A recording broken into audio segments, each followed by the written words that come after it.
Olá, eu sou o Ricardo Pireco, sou ilustrador, artista plástico e designer gráfico. Já trabalhei em projetos para publicidade, mercado editorial e marcas como Havaianas e Renner. Além disso, já criei intervenções urbanas e obras para coleções particulares. Desde sempre tenho lembranças desenhando em tudo, cadernos, móveis, roupas e mochilas. Isso me conecta com quem eu sou e de onde eu vim. Conforme eu cresci, passei a experimentar outras narrativas, usando ferramentas como colagem, pintura, desenho e outros suportes. Algumas das minhas ilustrações têm o estilo que eu chamo de um caos organizado, com diferentes referências e técnicas. A exploração de cores, formas e camadas, assim como o processo de tentativa e erro, tudo isso faz parte do meu processo criativo.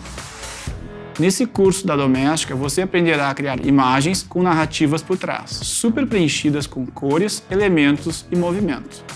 Com o projeto final, você fará um trabalho com o conceito família, utilizando técnicas de desenho e pintura. Vou começar falando sobre o tema da ilustração, processo criativo, definição de estilo e referências.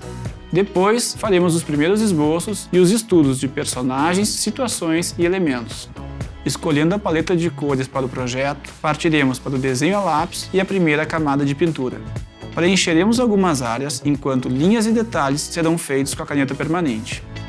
E aí, entraremos em uma etapa mais experimental, utilizando giz pastel oleoso para intervenções e sobreposições.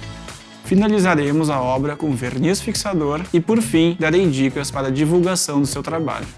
Ao fim desse curso, você saberá criar narrativas em forma de pintura e desenho, uma abundância de camadas, cores e formas. Para participar, separe sketchbook, canetas permanentes, tinta acrílica, pincéis, giz pastel oleoso, papel de boa gramatura e materiais básicos de desenho. Também é interessante ter noções básicas de ajustes de imagem digital. Amplie seu repertório criativo e aprenda a experimentar com cores, camadas e formas, sem medo de errar.